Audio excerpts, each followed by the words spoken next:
Hey guys, welcome to PCMINR.com and you're watching this video on motion in one dimension by Sonal Gupta. In this video, you're going to learn about how to find out an object, whether it's in motion or at rest. How do we define it? And let me tell you, the whole world and everything in it moves. I mean, even the objects that appear to be stationary to us, they are moving. All the atoms, molecules, planets, stars, galaxies, all of them are in motion. And how do we perceive the motion of an object? How do you say an object is in motion? So suppose a ball is lying here, right? This is a ball, and suppose you saw it at some instant, say t. It was lying here. When you just kicked it with your foot, it started rolling, and say it reached here. Now you see that this object has changed its position. So suppose here the position was x1, then here is the position x2, and you can make it out because you can see that the position of the object is changing with respect to the surroundings. You might be having something around you, and according to that you can make out that okay, the position of this ball has changed, maybe in 2 seconds, 5 seconds, whatever time, with respect to its surroundings. So that is why we can say that it is in motion. But before that, when it was lying here, it was not changing its position, so it was at rest for you. So we can say that we perceive an object to be in motion when its position changes with time with respect to its surroundings. So change of position with respect to the surroundings is an important aspect of motion. And since we are going to study about motion in this chapter or in this video, so I want to ask you here, do you know what causes the phenomena of sunrise, sunset and change of seasons?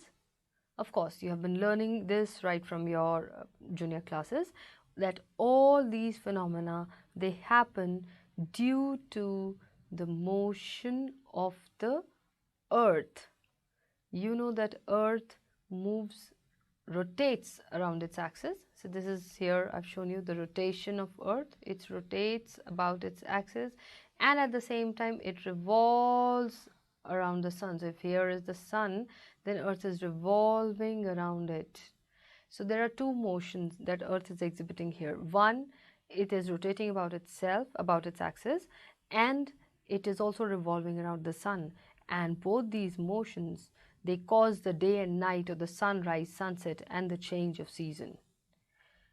But now, the question arises that if it is true that earth is moving all the time, why are we not able to directly perceive this motion of the earth?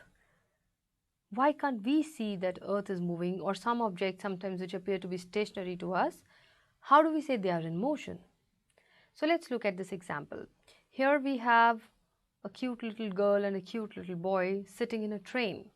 Now when both these are sitting inside the train and the train is moving. So the train is moving. Do you think that with respect to each other they feel that like for the girl, does she feel that the boy is in motion, or the boy feels that the girl is in motion?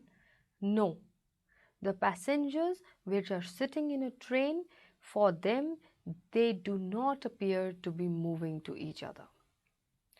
But at the same time, if somebody is standing here outside on the platform, right? So this is somebody standing on the platform.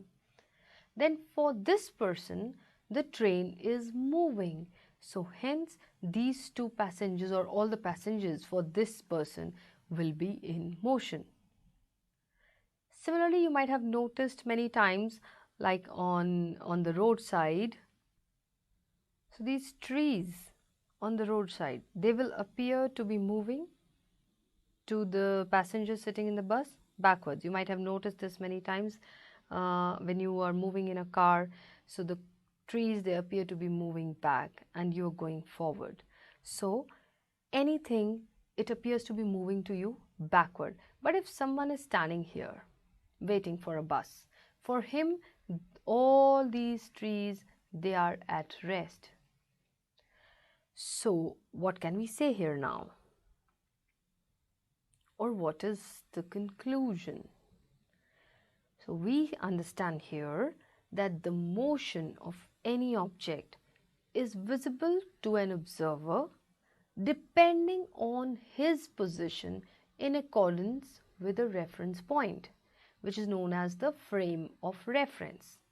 So a frame of reference is, we can say, a reference point where one is standing and where the observer is standing and where the motion is happening, and these two things might be happening in two different frames. For example, when we talk about a passenger in the train and the other person standing on the platform, we refer to two different frames of reference. The moving train is one frame of reference and platform is another frame of reference.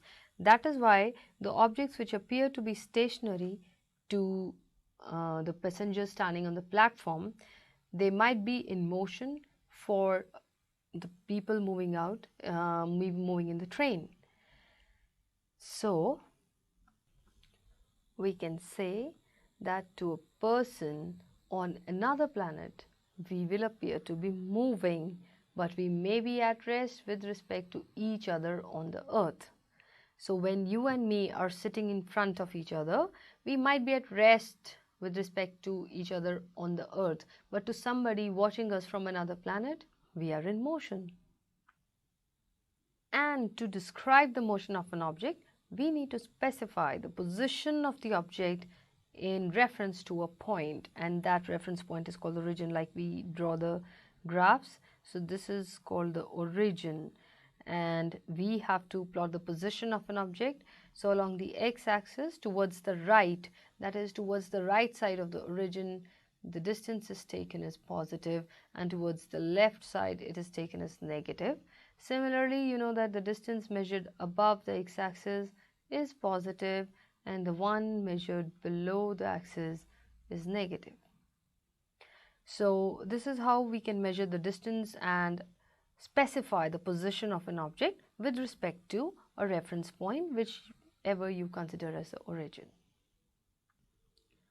So I hope you understood that how rest and motion are relative terms and not absolute, and how do we find out anything is in motion or at rest. In the next video, we shall continue with the parameters to describe motion. If you find the video helpful, please subscribe, like and share the video. Follow us on Instagram and Facebook at PCMINR.com. Thank you.